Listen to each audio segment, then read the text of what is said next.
Welcome to citizens pulse. నేను మీ రాజేష్.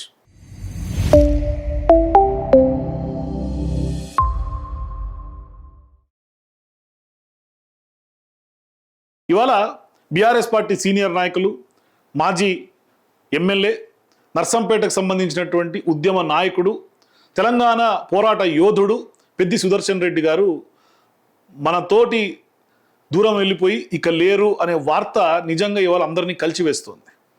నిజంగా పెద్ది సుదర్శన్ రెడ్డి గారు ఒక ఉద్యమ తేజంగా పోరాడి ఎదురొడ్డి తెలంగాణ తెచ్చినటువంటి ధీరోద్ధరుడు. మరి అటువంటి పెద్ది సుదర్శన్ రెడ్డి గారు ఇవాళ మరణ వార్త పార్టీలో, బీఆర్ఎస్ పార్టీ నాయకత్వంలో, క్యాడర్లో తీరనటువంటి శోకాన్ని మిగులుస్తున్నటువంటి నేపథ్యం. నిజంగా పెద్ది సుదర్శన్ రెడ్డి గారు ఆ పేరే ఒక ఉత్తేజం. వరంగల్ గడ్డ మీద అనేక సవాళ్ళను ఎదుర్కొంటూ, ఎన్నో ఒడిదుడుకులను తట్టుకుంటూ తెలంగాణ ఉద్యమ జెండాను నింగికెత్తిన దీశాలి నిప్పు కనిక పెద్ది సుదర్శన్ రెడ్డి. పెద్ది జీవితం అంతా పెను సంఘర్షణలమయమే. నవ యువకుడిగా రాజకీయాల్లో అడుగు పెట్టినప్పుడు నర్సంపేట రాజకీయాలు ప్రత్యక్ష భౌతిక దాడులతో ప్రమాదకరంగా ఉండేవి. మధ్యకాల ఓంకార్ వంటి బలమైన నాయకుడితో తలపడుతూ ప్రాణాలకు తెగించి పోరాడి నిలదొక్కున్నాడు పెద్ది సుదర్శన్ రెడ్డి. బీఆర్ఎస్ పార్టీ ఆనాడు తెలంగాణ రాష్ట్ర సమితిగా ఆవిర్భావం నుంచి కేసీఆర్ గారి అడుగుల్లో అడుగు వేస్తూ నడిచినటువంటి తొలి తరం యోధుడు పెద్ది. ఆర్థిక బలం లేకపోయినా కొండంత ఆత్మ బలంతో ఉద్యమాన్ని భుజానికి ఎత్తుకున్నాడు. అప్పులు చేసినా సరే ఉద్యమ కార్యక్రమాలు జరపాలని తప్పించిన త్యాగశీలి. ముఖ్యంగా 2004లో వరంగల్ జిల్లా నుంచి గెలిచిన బీఆర్ఎస్ పార్టీ శాసనసభ్యులు ముగ్గురే.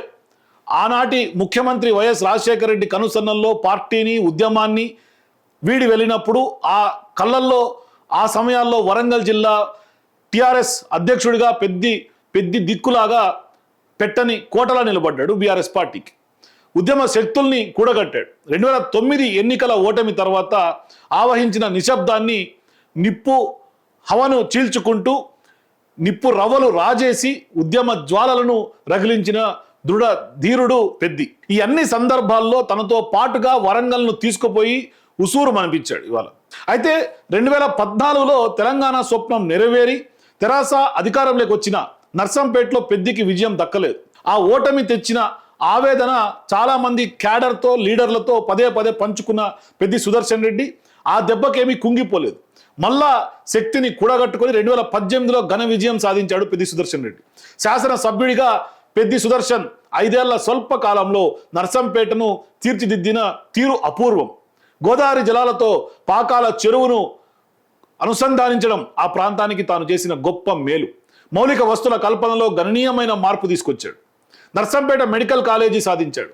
నర్సంపేట అభివృద్ధి పెద్దికి ముందు, పెద్ది తర్వాత అని చరిత్ర చెప్పుకునేంత గొప్ప అభివృద్ధిని తెచ్చిండు. ఉద్యమ కాలంలో పోలీస్ వాటర్ క్యానన్ల దెబ్బకు ఒక కన్ను కోల్పోయాడు పెద్ది సుదర్శన్ రెడ్డి. ఒకవైపు మాత్రమే కనిపించింది. చూపు లేని వైపు నుంచి ఎవరైనా నమస్కరిస్తే ప్రతిస్పందించలేకపోయేది. చూపు లేని వైపు నుంచి ఎవరైనా నమస్కరిస్తే ప్రతిస్పందించలేకపోయే పరిస్థితి. దాన్ని నా అహంకారంగాను అపార్థం చేసుకోవద్దని సభాముఖంగా ప్రజలకు విన్నవించుకున్న గొప్ప నాయకుడు పెద్ది సుదర్శన్ రెడ్డి. పెద్ది చరిత్ర కొందరి పేర్లు కాలం చెరిపేయలేని అక్షరాలుగా ప్రజల గుండెల్లో గుడి కట్టుకొని ఉంటాయి. ఓరుగల్లు గడ్డ, ఆ గడ్డపై ఎగిరిన ప్రతి గులాబీ జెండా వెనుక ఒక చరిత్ర ఉంది.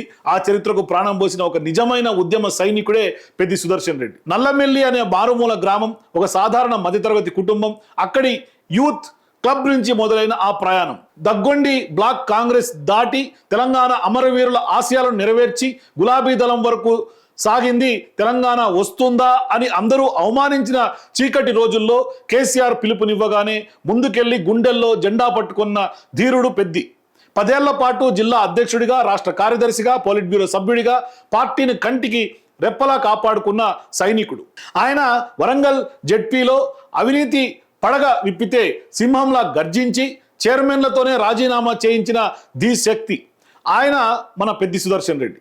మానుకోట ఘటన అయినా, రాయనిగూడెం తిరుగుబాటైన తెలంగాణ ఉద్యమ రూపురేఖలను మార్చిన ప్రతి చారిత్రాత్మక ఘట్టం వెనుక పెద్ది చెమటోడ్చిన శ్రమ ఉంది.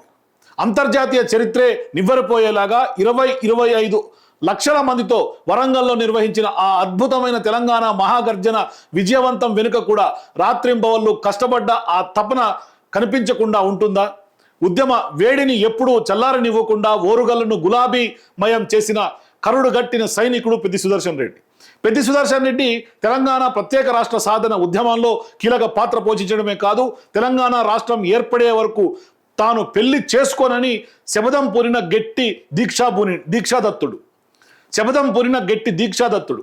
ఆ తర్వాత తెలంగాణ రాష్ట్రం అధికారికంగా ఏర్పడిన అనంతరం తిరుమల తిరుపతి వెంకటేశ్వర స్వామి సన్నిధిలో ఆయన వివాహం ఘనంగా జరిగింది. ఆ నిబద్ధతను, ఆ ఉద్యమ తపనను గుర్తించిన వారే కేసీఆర్. కాంగ్రెస్ ప్రభుత్వం కేసులతో వేధించి రేవంత్ సర్కార్ సివిల్ సప్లై శాఖలో 1100 కోట్లు, గురుకుల బంకర్ బెడ్ల కొనుగోలులో 17,000 విలువైన బెడ్లు, 33,000 పెట్టి 100 కోట్ల కుంభకోణానికి పాల్పడ్డారని మాజీ ఎమ్మెల్యే పెద్ది సుదర్శన్ రెడ్డి ఆధారాలతో బయట పెట్టడంతోనే ఆయనపై వేధింపులు ప్రారంభించినటువంటి నేపథ్యం. అలాగే ఈఓడబ్ల్యూ ద్వారా ఆయన సన్నిహితులను వేధించారు.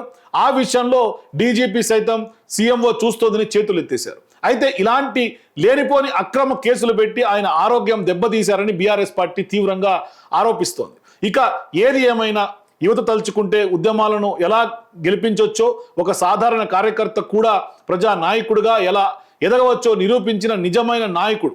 ఓరుగల్లు ముఖ చిత్రం, ఉద్యమ కిరీటం పెద్ది సుదర్శన్ రెడ్డి. ఆ గర్జన వెనుక ఉన్న శక్తి అలుపెరగని ఆ ప్రయాణం ఎప్పటికీ చరిత్రలో చిరస్థాయిగా నిలిచిపోతుంది.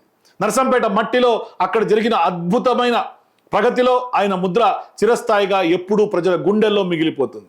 రామప్ప విగ్రహం వలె నల్లగా, పాకాల చెరువు వలె చల్లగా తెలంగాణ తరానికి నిలువెత్తు రూపమై నిలిచిన పెద్దికి కన్నీటి వీడ్కోలు.